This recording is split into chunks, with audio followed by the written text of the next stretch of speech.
بسم اللہ الرحمن الرحیم۔ السلام علیکم پیارے ناظرین، امید ہے آپ سب خیریت سے ہوں گے۔ ہماری دعا ہے آپ ہنستے اور مسکراتے رہیں۔ ہماری آج کی کہانی کا عنوان ہے میرا پاکستان۔ انگریزوں نے ہندوستان سے رخصت ہوتے وقت اسے بھارت، مغربی پاکستانی اور مشرقی پاکستان میں تقسیم کر دیا تھا۔ بڑی افراتفری کا عالم تھا، قتل عام ہو رہا تھا۔ میں اپنے بوڑھے ماں باپ کے ہمراہ ایک سڑک سے گزر رہا تھا کہ کسی نے اچانک حملہ کر کے میرے ماں باپ کو شہید کر دیا۔ اس وقت میری عمر 10-11 سال تھی۔ میں گھبرا کر ایک جھاڑی کے نیچے چھپ گیا۔ اچانک کسی نے میرے کندھے پر ہاتھ رکھا۔ پہلے تو میں سمجھا کہ وہ وحشی واپس آ گئے ہیں، مگر وہ 2 میاں بیوی تھے۔ انہوں نے انسانیت کا ثبوت دیا اور مجھے اپنے گھر لے گئے۔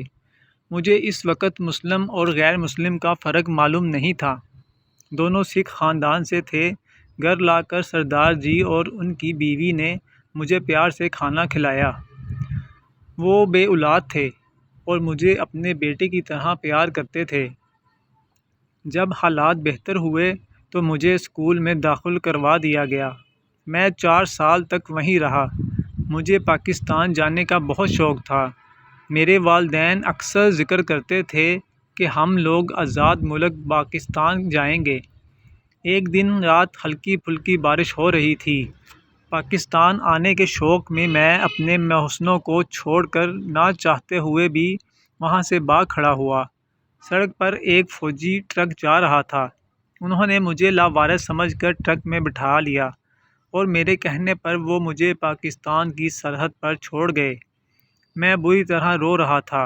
رات کے اندھیرے میں سرحد سے گزر کر ایک گاؤں میں آ گیا، جہاں ایک بوڑھی عورت نے ترس کھا کر مجھے اپنے گھر میں پناہ دے دی۔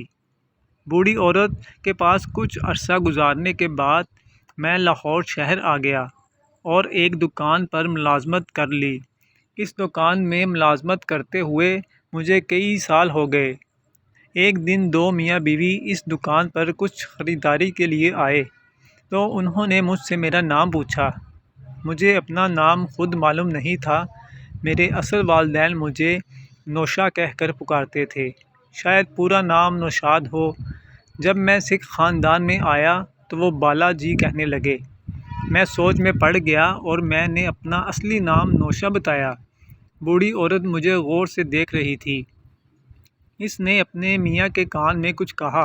ایسا معلوم ہوتا تھا کہ وہ مجھے پہچاننے کی کوشش کر رہے تھے، مگر میں انہیں پہچان نہیں پا رہا تھا۔ آخر بوڑھی عورت نے کہا، تم بالا جی تو نہیں ہو؟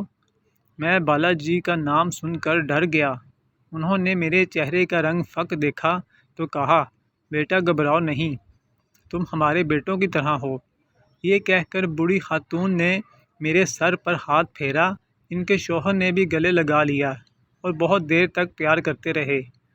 انہوں نے بتایا کہ جب تم چھوٹے تھے اور اپنے والدین کے قریب بیٹھے رو رہے تھے، تب ہم ہی تمہیں اپنے گھر لے گئے تھے، مگر تم پاکستان آنے کے لیے بے قرار تھے۔ پھر تو میں بھی ان سے چمٹ گیا۔ دونوں میاں بیوی نے بتلایا، تمہارے جانے کے کچھ عرصہ کے بعد ہم نے بھی پاکستان آنے کا فیصلہ کر لیا تھا۔ ہم اپنا ذاتی مکان وہاں پر فروخت کر کے پاکستان آ گئے تھے۔ اللہ کا شکر ہے کہ آج تم ہمیں مل گئے۔ یہاں آ کر ہم نے اسلام قبول کر لیا تھا۔ میری خوشی کی کوئی انتہا نہ تھی۔ اب میں انہی کے گھر رہنے لگا، انہی کی مرضی سے شادی کی۔ میں نے ان سے درخواست کی تھی کہ وہ اس بات کا علم کسی کو نہ ہونے دیں کہ وہ میرے اصلی ماں باپ نہیں ہیں۔ انہوں نے مجھے ہمیشہ اپنی اولاد کی طرح رکھا اور مرتے دم تک اپنا بیٹا ہی کہتے رہے۔ میں ان کے احسانات کو کبھی بھی بھلا نہیں سکتا۔ بچے بڑے ہو گئے۔ آخر ایک دن میں نے اپنے بچوں کو حقیقت بتا دی کہ تمہارے دادا دادی سگے نہیں تھے۔ بچے حیران ہو کر دیر تک انہیں سلام عقیدت پیش کرتے رہے۔ ویڈیو دیکھنے اور سننے کا بہت شکریہ۔ اللہ آپ کو جزائے خیر عطا فرمائے۔ آمین۔ اللہ حافظ۔